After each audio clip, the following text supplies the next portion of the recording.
Hello दोस्तों, आप सभी को इस चैनल पर स्वागत है। आज हम लोग एक नई कहानी के साथ आप लोग के बीच उपस्थित हुए हैं। इस कहानी का शीर्षक और थंबनेल आप देख चुके होंगे।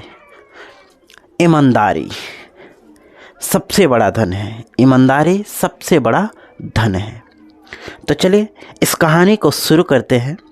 कहानी कुछ इस प्रकार है।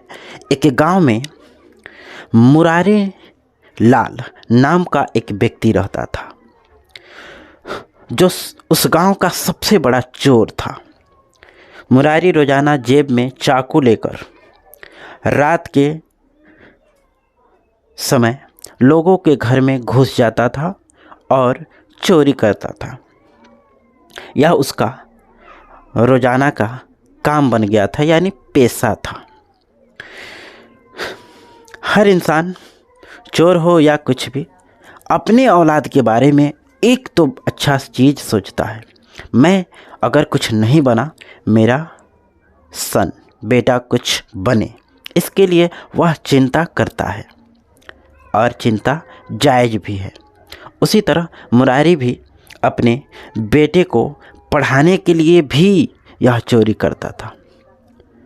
किसी तरह मुरारी अपने बेटा को 12वीं तक यानी इंटर तक पढ़ाने में सफल होता है। उसके बाद पढ़ा नहीं पाता है।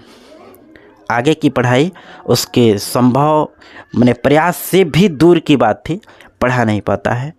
वह लड़का पढ़ने में बहुत तेज था। 12वीं के बाद वह पढ़ाई उसका छूट जाता है और वह लड़का बेरोजगार हो जाता है। नौकरी के लिए कहीं कहीं किसी जगह पर जाता है इंटरव्यू देने के लिए। वहाँ पता चलता है इसका पिता जो है चोर है। तो भाई, चोर का बेटा चोर होगा, ऐसे कहा जाता है। तो चोर का बेटा चोर होता है, ये कहना कितना सही है और किन पर सही है, यहाँ ये भी प्रश्न उठता है। तो चलिए इस प्रश्न का हल अंतिम में, लास्ट जब होगा वहाँ पर। तो उस चोर के बेटा को कहीं जॉब नहीं मिलती है, क्योंकि 12वीं पर कौन जॉब देगा। तो जॉब नहीं लगता है। वह लड़का काफ़ी उदास होता है और घर पर बैठता है। यह काम मुरारी लाल जो चोर था, उसका पिता, देखता है। सोचता है चलो नहीं लगता है नौकरी तो कोई बात नहीं, अपने कामों सिखा देते हैं। जैसे किसान के जो लोग घर के छात्र होंगे उनको पता होगा, पढ़ते हैं नहीं नौकरी लगता है तो खेती बाड़ी शुरू कर देते हैं। जो बिजनेसमैन यानी जो छोटे मोटे दुकान वाले परिवार से संबंधित है, उनका भी वही हाल होता है। पढ़ते हैं नहीं नौकरी लगता है, अपना दुकान संभालते हैं। ठीक उसी प्रकार यह जो मुरारी लाल है, वह अपने बेटा को सोचता है जब अपने कामों सिखा देते हैं वहीं चोरियाँ करेगा। रात को जब सभी लोग सो गए थे, तब बाप और बेटा दोनों निकल जाते हैं चोरी करने के लिए और एक घर में जाते हैं जहाँ पर काफ़ी लाइट लगी थी, रोशनी काफ़ी था। और वह बाप बताता है अपने बेटा को, जे इस घर में से हम लोग कई बार चोरी कर लिए हैं, कोई टेंशन नहीं है, हमको सब आइडिया पता है कहाँ कैसे कौन सामान होगा। बेटा एकदम टक लगाए ताक रहा था उस घर के तरफ, सोच रहा था। मुरारी लाल बोलता है चलो बेटा चलो, देर हो जाएगा, सब लोग जग जाएंगे, इससे पहले कि हम लोग अपना काम तमाम कर लें। अब बेटा अभी सिर्फ स्थिर है, देख रहा है बॉल की तरफ।